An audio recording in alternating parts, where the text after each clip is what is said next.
नमस्कार दोस्तों, आप सभी का स्वागत है द मुखर भक्ति में। मैं हूँ आपके साथ साक्षी गुप्ता। प्रयागराज में महाकुंभ का आगाज हो चुका है। बड़ी संख्या में देश दुनिया के आस्थावान त्रिवेणी में डुबकी लगाने पहुंच चुके हैं। ये सिलसिला अब लगातार जारी रहेगा। हर 12 साल के अंतराल पर लगने वाला कुंभ हरिद्वार में गंगा, नासिक में गोदावरी, उज्जैन में शिप्रा और प्रयागराज में त्रिवेणी के तट पर आयोजित किया जाता है। मान्यता है कि प्रयागराज का कुंभ ज्यादा महत्वपूर्ण होता है। ऐसा क्यों होता है, इसके बारे में आज के हम अपने वीडियो में विस्तार से जानेंगे। हिंदू धर्म में मान्यता है कि बृहस्पति के कुंभ राशि और सूर्य के मेष राशि में प्रवेश करने पर कुंभ मेले का आयोजन किया जाता है। प्रयाग का कुंभ मेला वास्तव में सभी कुंभ मेलों में से सबसे ज्यादा अधिक महत्वपूर्ण माना जाता है। कुंभ का अर्थ है कि कलश, और ज्योतिष शास्त्र में कुंभ राशि का चिन्ह भी यही है। इस मेले की पौराणिक मान्यता सागर, जी हाँ, समुद्र मंथन से जुड़ी हुई है। तो इसके बारे में भी थोड़ा सा हम जान लेते हैं। कहा जाता है कि देवों और दानवों ने समुद्र मंथन से निकलने वाली जो वस्तु थी उसको आपस में बांटने का निर्णय किया था। इस दौरान सबसे मूल्यवान अमृत निकला था, जिसे पाने के लिए देवताओं और राक्षसों में लड़ाई होने लगी थी। राक्षसों से बचाने के लिए विष्णु भगवान ने अमृत का पात्र अपने वाहन गरुड़ को दे दिया, तो राक्षसों ने उसे छीनने का प्रयास किया। उसी दौरान पात्र से अमृत की कुछ बूंदें छलकी, जो कि प्रयागराज, हरिद्वार, नासिक और उज्जैन में गिरी थी। इसीलिए इसका आयोजन यहाँ किया जाता है। तो अब आप समझ ही गए होंगे कि जो अमृत की 4 बूंदें थी, ये चारों पवित्र स्थल पे गिर गई थी। इसीलिए यहाँ पे हमेशा क्या होता है, 12 साल के अंतराल में कुंभ का आयोजन किया जाता है। अब हम बात करते हैं कि आखिर कुंभ की शुरुआत कैसी हुई। वैसे तो महाकुंभ की ऐतिहासिकता के बारे में ज्यादा जानकारी नहीं है, पर कुछ ग्रंथों में जानकारी दी गई है कि कुंभ मेला 850 साल से भी अधिक पुराना है।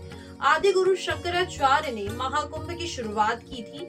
वही कुछ कथाओं में उल्लेख मिलता है कि महाकुंभ मेले का आयोजन समुद्र मंथन के बाद से ही होता आ रहा है। वही कुछ इतिहासकारों का कहना है कि गुप्त काल के शासन के दौरान इसकी शुरुआत हुई थी। हालांकि सम्राट हर्षवर्धन के शासन काल से इसके प्रमाण मिलते हैं। इसी के बाद शंकराचार्य और उनके शिष्यों ने सन्यासी अखाड़ों के लिए संगम के तट पर शाही स्नान की व्यवस्था की। तो अब हम थोड़ा सा इस स्नान के बारे में भी जान लेते हैं कि आखिर इस शाही स्नान से मोक्ष कैसे मिलता है, या फिर मोक्ष की क्या मान्यता है। प्रयागराज में लगने वाले महाकुंभ का अधिक महत्व इसलिए माना जाता है क्योंकि यहाँ पर 3 पवित्र नदियां जैसे कि गंगा, यमुना और सरस्वती का संगम होता है। इसलिए ये स्नान अन्य स्थानों की तुलना में कंपैरिजन में ज्यादा महत्वपूर्ण है। भले ही आज सरस्वती नदी विलुप्त हो चुकी है, फिर भी वहाँ जल तल से आज भी बहती है। ऐसा माना जाता है कि जो कोई भी व्यक्ति इन तीनों नदियों के संगम में शाही स्नान करता है, उसे मोक्ष मिलता है। तो अब हम बात कर लेते हैं जो इस बार 2025 में जो कुंभ मेले का आयोजन किया गया है, इसके बारे में क्या विशेष बातें हैं। संगम तीरे महाकुंभ के दौरान शाही स्नान के लिए खास तौर पर जाना जाता है। जी हाँ, जो कि 144 साल बाद आया है। ये मेले के दौरान आध्यात्मिक ज्ञान के साथ साथ ही सांस्कृतिक और सामाजिक समारस्त का भी आदान और प्रदान होता है। प्रयागराज में आयोजन के दौरान संतों, ऋषियों और योगियों के ध्यान और साधना का विशेष समय होता है। कुंभ पुराण में जानकारी मिलती है कि हर 6 साल में अर्ध कुंभ और 12 साल में पूर्ण कुंभ लगता है। 12 पूर्ण कुंभ जब पूरा हो जाता है तो महाकुंभ का आयोजन होता है। ऐसे में 144 साल बाद महाकुंभ का आयोजन होता है। इस बार प्रयागराज में लगा महाकुंभ मेला 144 साल बाद ही आयोजित हो रहा है। इससे पहले साल 2019 में अर्ध कुंभ और 2013 में पूर्ण कुंभ मेला लगा था। लेकिन मैं आपको थोड़ा सा इधर पे एक चीज क्लियर करना चाहूंगी कि 12 साल में पूर्ण कुंभ लगता है, अर्ध कुंभ 6 साल में लगता है।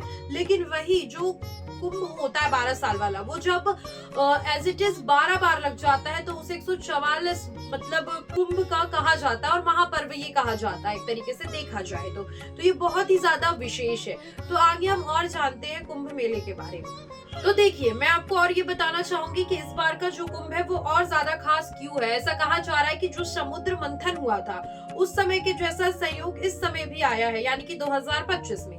प्रयागराज में इस बार महाकुंभ मेले का खास महत्व इसीलिए भी है क्योंकि ये केवल संगम में ही नहीं, 10 से 12 करोड़ लोग स्नान करेंगे।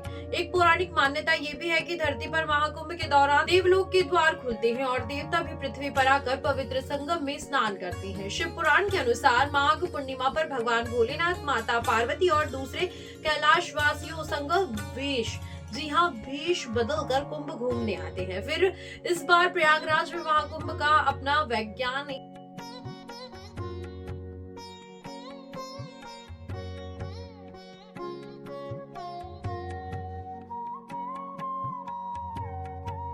ये जो नक्षत्र की स्थिति है, इससे पृथ्वी का चुंबकीय क्षेत्र बढ़ता है, यानी कि मैग्नेटिक फील्ड, जिसे हम इंग्लिश की भाषा में कह सकते हैं, और मनुष्य के शरीर पर इसका सकारात्मक असर होता है। इसलिए कुंभ मेला आध्यात्मिकता के साथ ही भौतिक दृष्टि से भी लाभकारी है।